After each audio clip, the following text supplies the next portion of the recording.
Welcome to doctor மைத்லிஸ் music therapy channel. இன்றைய பதிவிலும் பேசுவது எப்படி, த ஆர்ட் ஆஃப் கம்யூனிகேஷன் என்ற தலைப்பில் சில செய்திகளை நம்ம பகிர்ந்துக்கலாம். சென்ற சில பதிவுகளாகவே இது தொடர்புடைய செய்திகளை தான் நம்ம பார்த்துக்கிட்டு வரோம். சென்ற பதிவில் பார்த்தோம், ஆக்கமும் கேடும் நாம் சொல்கின்ற சொல்லில் வருதலால் என்ன செய்யணும், சொல்லக்கூடிய சொற்களை காத்து கொள்ள வேண்டும், சிறப்பாகவும் நேர்மறை கருத்துக்களாக உள்ளதை மட்டுமே பேச வேண்டும்னு பார்த்தோம்.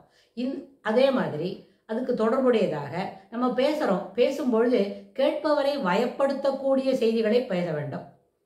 அப்போ என்னாச்சு, அந்த பண்பு அது ஒரு பண்பு, அது ஒரு சென்ற பதிவுல முன்னாடி சொன்னோம், அதுவே ஒரு செல்வம் அப்படின்னு சொன்னோம். நாவன்மை என்பது ஒரு செல்வம்னு சொன்னோம். அந்த செல்வத்துக்கு தொடர்புடையதா நம்ம அடுத்தது என்ன சொல்றோம், இப்போ அந்த சொல்லக்கூடிய செய்திகள் கேட்பவரை வயப்படுத்தக்கூடியதாக இருக்க வேண்டும்.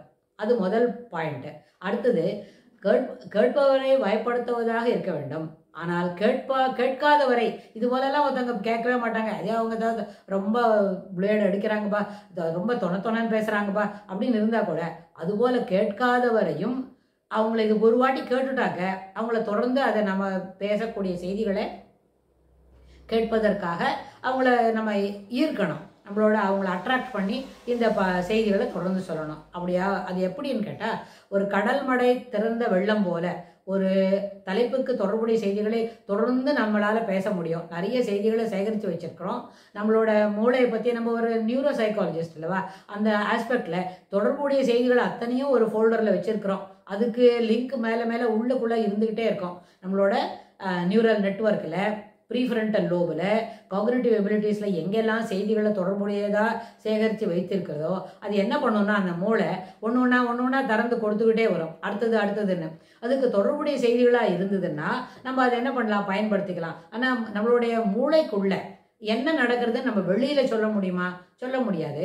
ஆனால் இதுக்கு தொடரக்கூடிய செய்திகளை நம்ம என்ன பண்ணுறோம், ஏற்கனவே நல்லபடியாக சேகரித்து வச்சிருக்கிறோம்.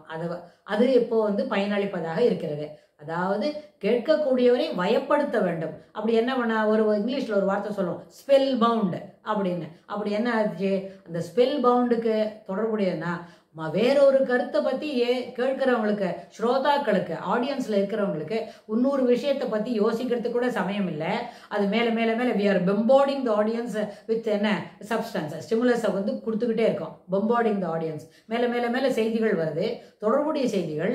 அதை எப்படி அவங்க ரெக்கார்ட் பண்ணிக்கிறதா, எழுதிக்கிறதா, ஷார்ட் ஹேண்டில் எழுதணுமா இல்லை ஃபாஸ்ட் ஹேண்ட்லேயே வேகமாக எழுதணுமா, அது மாதிரி எழுதிக்கிட்டால் அந்த செய்திகளை அப்புறம் படிக்கிறதுக்கு புரியுமா அப்படின்னா, இது எல்லாமே அவங்களுக்கு ஒரு விஸ்மயக்கு ஆச்சரியமாக இருக்குது. இவ்வளோ செய்திகள் இருக்குதா இந்த டாப்பிக்கில், இதை நமக்கு தெரியாத போச்சே அப்படின்னு. அந்த தெரியாத போச்சேன்னு நினைக்கிறவங்களுக்கு, அதாவது கேட்காதவரையும் தொடர்ந்து கேட்பதற்கு நம்ம தயார்படுத்துகிறோம். எப்படி, இது போல செய்திகளை தொடர்ந்து அளிக்கும் பொழுது it gives enormous impact on the individual, those are in the அட்டெண்டன்ஸில் இருக்காங்கல்ல, மீட்டிங்கில் இருக்கிறாங்களே, அந்த சொற்பொழிவுக்கு வந்திருக்கிறாங்களே அவங்களுக்கு. அதனால தான் அதுக்கு என்ன பேர், சொற்பொழிவு. பொழிந்து கொண்டு இருக்கிறது.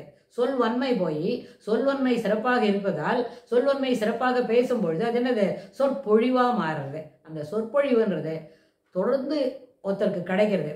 நம்ம நிறைய லெக்சர்ஸ் கேட்குறோம் அப்படின்னா அதுவே கேட்பவனுக்கு சில செய்திகளை தொகுத்து வைத்துக்கிறதுக்கு ஏற்புடையதாக இருக்கும். அதுவே அவங்களுக்கு நல்ல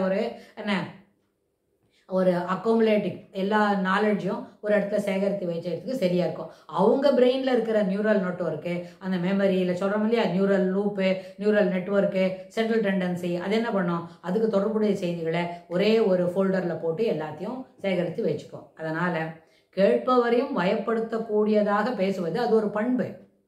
ஆனால் இது எல்லாமே இங்கே நம்ம இந்த பதிவில் சொல்லக்கூடிய எல்லா செய்திகளுமே positive impact of the individual தான் சொல்கிறோம். சமுதாயத்துக்கு ஏற்புடைய செய்திகள், சமுதாயத்தில் நேர்வழிப்படுத்தக்கூடிய செய்திகள், நயமான உரைகள், இது அத்தனையும் சொல்கிறது தான் நம்மளுக்கு ஏற்புடையது. யாரையுமே தவறான கருத்துக்களை சொல்லி அதுதான் ஏற்புடையதுன்னு நம்ம அதுபோல் மயக்கக்கூடிய வார்த்தைகளோ அதுபோல் வயப்படுத்தக்கூடிய வார்த்தைகளை பேசுவது பற்றி இங்கே நம்ம இந்த டாப்பிக்கில் பேசவே இல்லை. It is away from our mindset, அது நம்மக்கிட்ட இல்லவே இல்லை.